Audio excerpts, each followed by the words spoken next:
آج کل چونکہ ہماری قوم میں ایک نعرہ یہ بھی لگنے لگا کہ فلاں چیز کا دین سے کوئی تعلق نہیں، وہ تو بزرگوں کے بنائے ہوئے رسم و رواج ہے۔ اچھا، اس میں کئی جگہ پہ بات صحیح بھی ہوتی،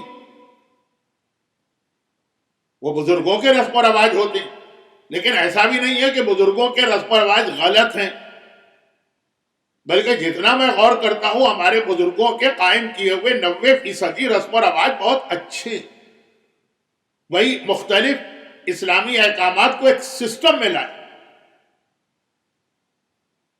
اب جیسے دنیا کی بعض مساجد میں یہ دستور ہے کہ نماز ختم ہونے کے بعد جتنے نمازی ہیں سب وہ ایک دوسرے سے مصافحہ کرتے ہیں، یہ چیز آپ کو حتیٰ معصومین کے حرم میں بھی نظر نہیں آئے گی۔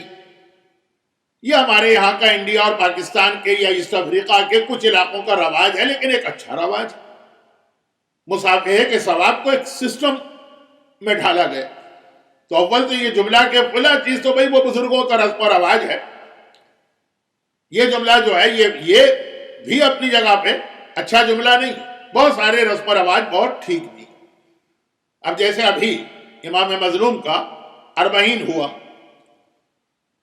تو اب ہمارے یہاں جو سسٹم ہے کسی مرنے والے کو یاد کرنے کا، اس میں مرنے کے بعد سوئم ہوتا ہے، اس کا ذکر ہے بعض روایتوں میں کہ 3 دن مرنے والے کے لیے قبر میں جو ہیں، پھر 10واں ہوتا ہے، پھر 20واں ہوتا ہے، پھر 30واں ہوتا ہے۔ یہ چیزیں شاید روایت میں کہیں پر بھی نہ ہو، لیکن ایک ایصال ثواب ہے، اور اس کو ایک سسٹم میں لانے کے لیے کہ مرنے والے کو یاد تو کرنا ہے، ثواب تو پہنچانا ہے۔ اسلام کہتا ہے جب چاہے اس کو یاد کرو اور ثواب پہنچاؤ، شروع کے دنوں میں زیادہ اس کی یاد ہوگی تو زیادہ ثواب پہنچاؤ، لیکن ایک سسٹم بن گیا کہ 10ویں دن، 20ویں دن، 30ویں دن یاد کیا۔ تو چاہے ہم اس کو بزرگوں کا رواج کہیں، لیکن چیز بنیادی طور پہ اسلام کی ہے، اس کو ایک سسٹم کے اندر لے کر آ گئے۔ لیکن بعض رواج ایسے ہوتے ہیں بزرگوں کے جو دور دور تک جس کا دین سے تعلق نہیں ہوتا، بلکہ جس علاقے میں آدمی رہتا ہے کچھ وہاں کے کلچر کا اثر ہوتا ہے، اور کچھ پرانی خاندانی باتیں ہوتی ہیں کہ بس اسی کے اوپر جم جاتے ہیں اور اڑ جاتے ہیں۔ اب یہ ایک بہت مختلف موضوع ہونے جا رہا ہے، گرچہ سیرت رسول سے یہ موضوع الگ نہیں۔ پیغمبر کو جو ٹف ٹائم مکے میں تبلیغ دین کے شروع میں تھا وہ یہی تھا، جملہ یہ ہوتا تھا کہ الفینا ابانا، ہم نے تو اپنے بزرگوں کو اس طریقے پہ پایا، اور آئے محمد صلی اللہ علیہ وسلم تم ایک دوسرا طریقہ بتا رہے۔ تو یہ سیرت رسول سے یہ بات مختلف نہیں ہے کہ رسم و رواج جب جڑ پکڑ جاتے ہیں تو پھر آدمی صحیح اور غلط کا خیال نہیں کرتا۔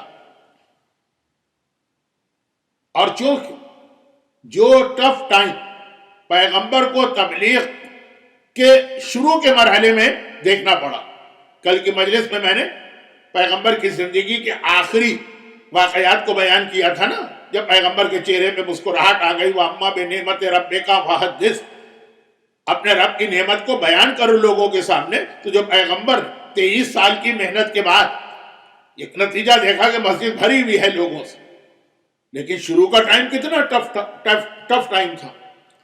ایسا ہی ماحول زمانے کے امام کو بھی ملے گا اپنے ظہور کے بعد۔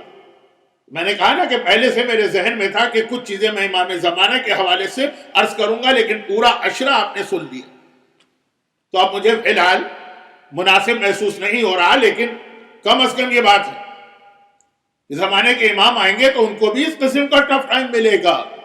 یہ جو غلط باتیں ہمارے معاشرے میں رائج ہو چکی ہوں گی، ان کو جڑ سے اکھاڑ پھینکنا یہ ایک بڑا مسئلہ بنے گا۔ بس اتنا ہی ایک جملہ مجھے امام زمانہ کے حوالے سے عرض کرنا۔ یہاں پہ میں صرف ایک جملہ بڑھا دیتا ہوں جب کبھی اس عنوان پہ بات ہوتی ہے، کہ ہاں ایک تھوڑے سے فرق کے ساتھ، اور شاید یہ بہت بڑا فرق ہے، کہ پیغمبر کو اپنی تبلیغ کے شروع میں یہ جو ایک ٹف ٹائم کا سامنا کرنا پڑا کہ جو رواج معاشرے میں آ چکے تھے، سماج میں آ چکے تھے، جس طرح سے لوگ زندگی گزار رہے تھے، بزرگوں کو دیکھا تھا، وہ طریقے بدلنا ان کو بہت مشکل لگ رہا تھا، بلکہ ان کی عقل میں نہیں آ رہا تھا، چاہے وہ اتنا ہی بےہودہ طریقہ کیوں نہ ہو کہ وہ خانہ کعبہ کا طواف کرتے تھے پورے کپڑے اتار کے، چاہے مرد ہو چاہے عورتیں، سوائے ان لوگوں کے جنہیں قریش کی جانب سے لباس مل جائے. قریش ہیں کعبے کے متولی, وہ جس کو لباس دے. بہت لمبی بات ہو جائے گی, میں ادھر جانا نہیں چاہتا. لیکن ایک عام طواف کرنے والا جب مکے میں آتا ہے تو اس کو اپنے جسم سے سارے کپڑے اتار کے طواف کرنا ہوتا, چاہے مرد ہو چاہے عورت, ایک ہی خاندان کے افراد. لیکن ایسے خلاف عقل و بیہودہ رواج پر بھی قریش مکہ کا یہ اصرار ہے کہ چونکہ ہم نے اپنے بزرگوں کو اس طرح دیکھا تو ہم اس کو تو نہیں بدلیں گے. سورہ اعراف میں اس کی تفصیل بھی ہے, یہ تو قرآن کے حوالے سے بات آئی.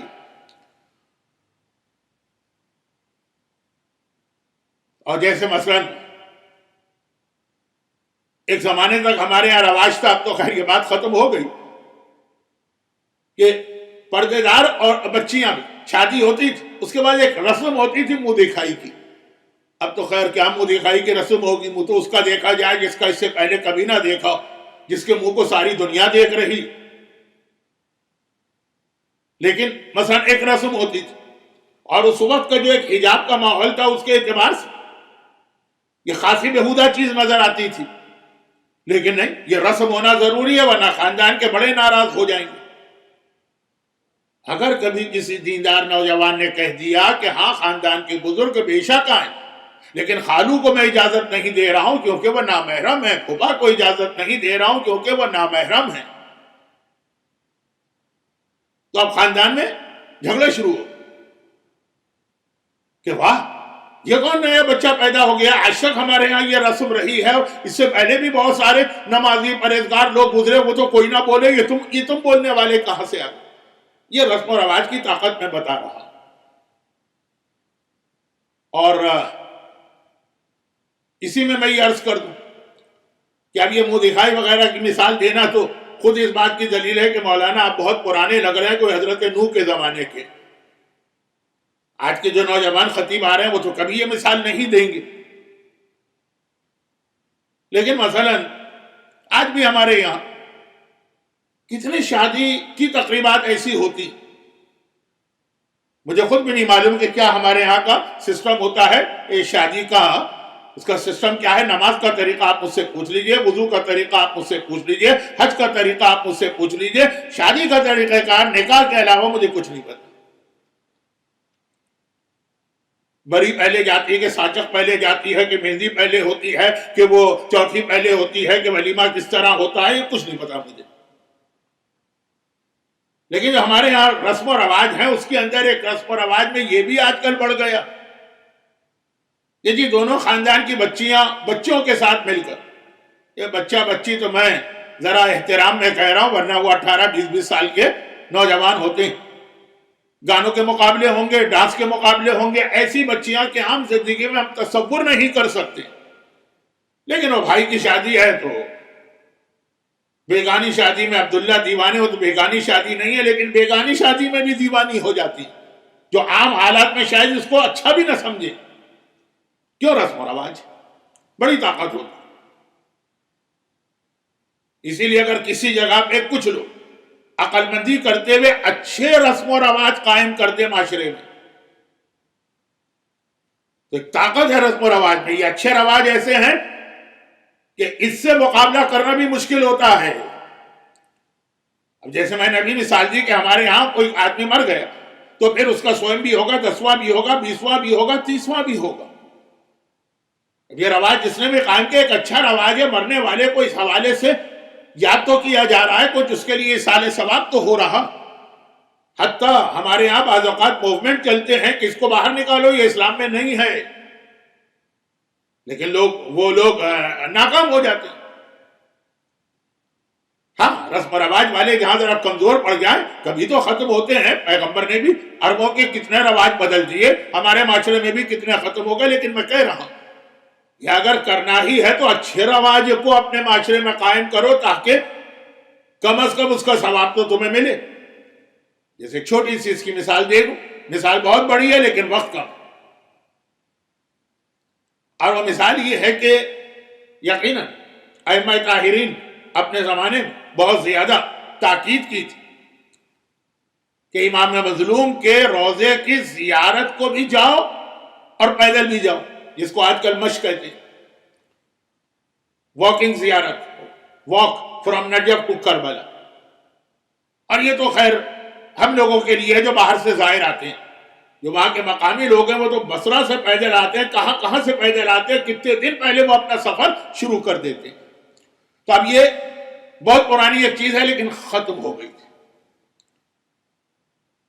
کامل الزیارات ایک وہ کتاب ہے جس کی روایتیں بہت ہی زیادہ معتبر ہیں، بلکہ پہلے تو مرحوم آیت اللہ خوئی کا نظریہ تھا کہ اس کی ساری روایتیں معتبر ہیں، پھر بعد میں ذرا سا یہ نظریہ بدلا، اس کی تفصیل کی آج کوئی گنجائش نہیں۔ تو خلاصہ یہ ہے کہ اس میں آپ کو، یہ تو اردو میں بھی ترجمہ ہے اور انگریزی میں بھی ترجمہ، اور تقریباً ویسٹرن کنٹری سے آنے والا ہر آدمی یہ کتاب لے کے آتا ہے کہ کچھ پڑھ کے کچھ معرفت حاصل کر کے جائیں گے۔ تو اب اس میں روایتیں آپ کو ملیں گی کہ واکنگ زیارت کا کتنا ثواب، لیکن یہ سلسلہ ختم تھا، بیچ میں بند ہو گیا۔ خاتم المحدثین یا خاتم المحدثین مرزا حسین نوری نے یہ سلسلہ دوبارہ شروع کیا کہ جی نجف سے لوگ پیدل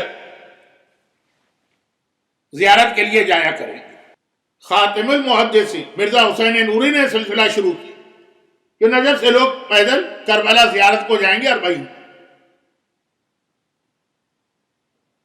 مرزا حسین نوری شیخ عباس قمی کے استاد بھی ہیں، جنہوں نے شیخ عباس قمی جنہوں نے وہ مفاتیح لکھی کہ ہر زائر کے بغل میں کتاب یہ بھی دبی ہوتی، اور خالی زائر نہیں، پورے سال اعمال کرنے والے عموماً اس کتاب سے استفادہ کرتے ہیں۔ تو ان کے استاد بھی ہیں، اور اسی حجرے میں دفن ہے جہاں شیخ عباس قمی دفن ہے۔ بلکہ میں الٹا جملہ کہہ گیا، مرزا حسین نوری کا پہلے انتقال ہوا 1319 ہجرہ، شیخ عباس قمی 1361 ہجرہ، 40 سال کے بعد۔ استاد اور شاگرد دونوں ایک ہی جگہ پر ہیں، مولا کے روضے میں جب آپ زیارت کو جاتے ہیں تو عام طور پہ جو باب قبلہ سے مرد داخل ہوتے رائٹ سائڈ کے اوپر جو صحن میں پہلا حجرہ۔ تو خیر غرض یہ کہ یہ سلسلہ اس کو میں رواج تو نہیں کہنا چاہتا ہوں، مجبوراً کہہ رہا ہوں کہ ایک رواج انہوں نے یہ شروع کیا۔ اب کتنا طاقتور ہو گئے، آج زیارت کے درمیان مشق کی کتنی اہمیت ہے۔ اچھا اب یہاں پہ بات روک لیجئے ورنہ میں پھر موضوع سے تھوڑا سا بہک جاؤں گا کہ ہم اور آپ اپنی ڈیوٹی میں کچے، شیطان بڑا پکا۔ پہلے تو وہ برے رواج معاشرے میں قائم کرتا، ہمیں چاہیے کہ ہم اچھے رواج لے کر آئیں، اور اگر ہم کبھی لے کر بھی آ جاتے ہیں تو اس میں بھی شیطان اندر انٹرفیئر کر کے اچھی چیز کو پورا ختم نہ کر سکے تو اندر سے اتنا چینج کر دیتا کہ اچھائی میں برائی آہستہ آہستہ پینیٹریٹ ہو کے داخل ہو کے اینڈ میں جا کے اس کو ختم، اس کو برا بنا دیتی۔ تو خیر اب یہ موضوع کہیں اور چلا جائے گا۔ تو بات کہاں سے چل رہی تھی کہ پیغمبر کو رواج، برے رواج، لیکن اس لیے کہ بزرگوں نے قائم کی، بہت ٹف ٹائپ کے لگے، نہیں عربوں کو ان کا مقابلہ کرنا یعنی اس کو ختم کرنا بہت ٹف لگا، بہت مشکل، اور یہی زمانے کے امام کے ظہور کے بعد ہوگا۔ تو میں نے کہا ایک جملہ میں اپنی طرف سے کہہ دیتا ہوں، اگر اسی موضوع پہ بات کر رہا ہوتا تو یہ جملہ خود ایک مجلس بن جاتا، لیکن جیسا کہ میں نے اپنی مجبوری بتائی کہ میں کیوں بات نہیں کر رہا ہوں، تو خالی یہ جملہ کافی ہے کہ ہاں مگر ایک فرق ہے رسول کے اور امام زمانہ کے اس جہاد میں۔ جہاد تو بہت سارے ہوں گے، اس جہاد میں رواج کا مقابلہ، پیغمبر کو اس رواج کا مقابلہ کرنا پڑا جو کافروں کے تھے، مشرکوں کے تھے، بت پرستوں کے تھے، منکروں کے تھے، جو مانتے ہی نہیں تھے رسول۔ اور امام زمانہ کو ان رواج کا مقابلہ کرنا پڑے گا جو مومنوں کے ہیں، محبوں کے ہیں، امام کے چاہنے والوں کے ہیں، امام سے محبت کرنے والوں کے ہیں، مخلص لوگوں کے ہیں۔ بس اب یہ ایک دونوں کے اس جہاد میں یہ ایک فرق ہوگا، اور یہ وہی فرق ہے جو اصل میں تو پیغمبر اور امام زمانہ کے جہاد کا فرق نہیں، پیغمبر اور مولا کے جہاد کا فرق، کہ پیغمبر جہاد کریں کافروں سے، مولا جہاد کریں ناقصین و قاسطین و مارقین سے۔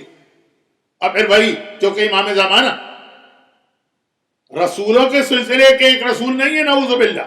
ختم نبوت پہ ہمارا ایمان ہے، پیغمبر میں سلسلہ ختم، وہ امامت کے سلسلے کی ایک کڑی ہے. تو جو جہاد مولا والا ہے وہی جہاد امام تک پہنچے گا.